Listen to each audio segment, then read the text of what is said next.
Okay, Jeremiah 20. Remember that they're changing my voice. In Jeremiah 20, we're going to see that because Jeremiah is telling the truth to the Israelites specifically, that they come after him. They don't care if he's talking about God or not. They just care about their social orders and not being insulted and things like this. When the priest Pashur, son of Immer, the official in charge of the temple of the Lord, heard Jeremiah prophesying these things, he had Jeremiah the prophet beaten and put in the stocks at the upper gate of Benjamin at the Lord's temple. The next day, when Pashur released him from the stocks, Jeremiah said to him, "The Lord's name for you is not Pashur, but terror on every side. For this is what the Lord says, I will make you a terror to yourself and to all your friends.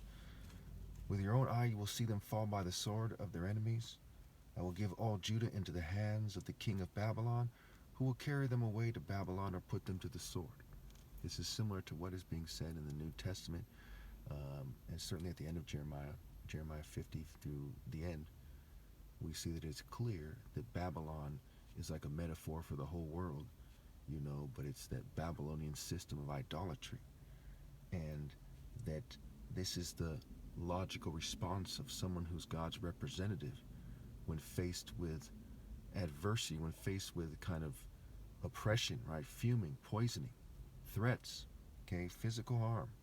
When he endures these things, okay, that he says, you're all going to go to hell.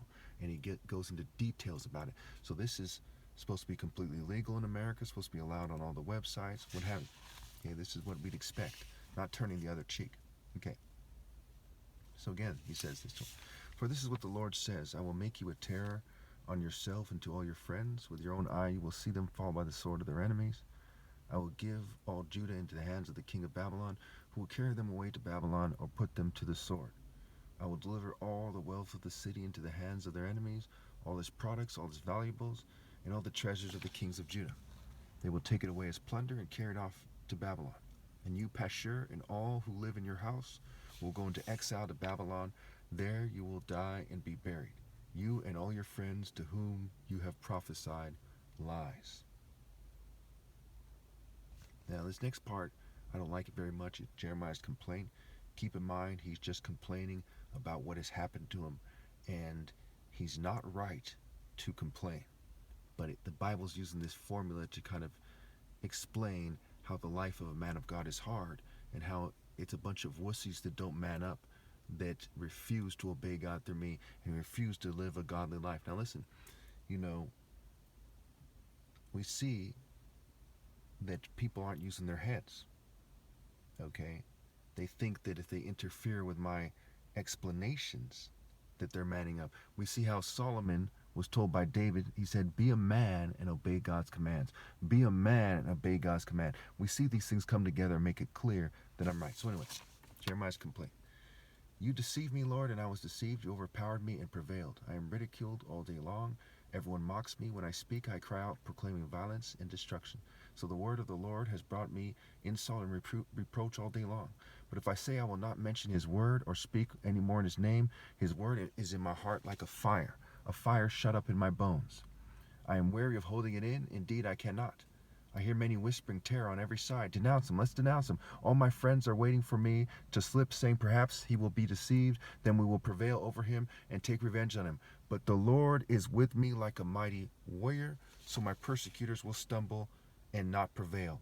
They will fall and be thoroughly disgraced. Their dishonor will never be forgotten. Their dishonor will never be forgotten. It will stay with their houses and their offspring, right?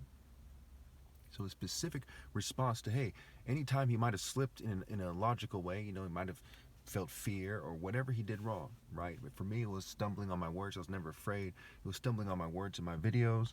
It was, minor slips that don't matter, that complete idiots and social norm fanatics who everyone hates would pretend that it means something, but it doesn't. His specific response is, the Lord is with me like a mighty warrior. So all these people who are fuming me, adding funny noises to my videos, there's nothing they could do, okay? They are just destroyed. Say, I'm the top martial artist ever. Who are you? Because God has set me apart, and God is with me, not you. There's nothing you can say. There's nothing I could do that would give you people the upper hand. I have won. I am number one, and I have won. Lord Almighty, you who examine the righteous and probe the heart and mind. Let me see your vengeance on them. For to you I've committed my cause. That's why other people don't know what they're talking about. See, God is with me like a mighty warrior, and God's vengeance will come on them, and I'm right to insist that you understand that. Okay? I'm right to insist that. You have no right to tell me not to judge. I'm Christ. I'm God's representative. I'm right to say God's vengeance is coming. You'll see me on the right hand of power when you people pass away. I'm right to say that.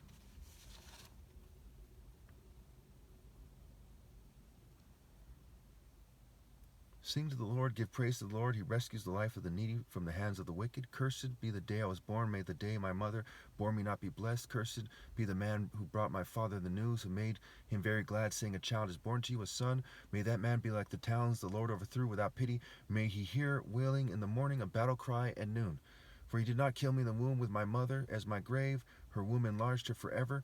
Why did I ever come out of the womb to see trouble and sorrow and to end my days in shame? That's the end of Jeremiah 20.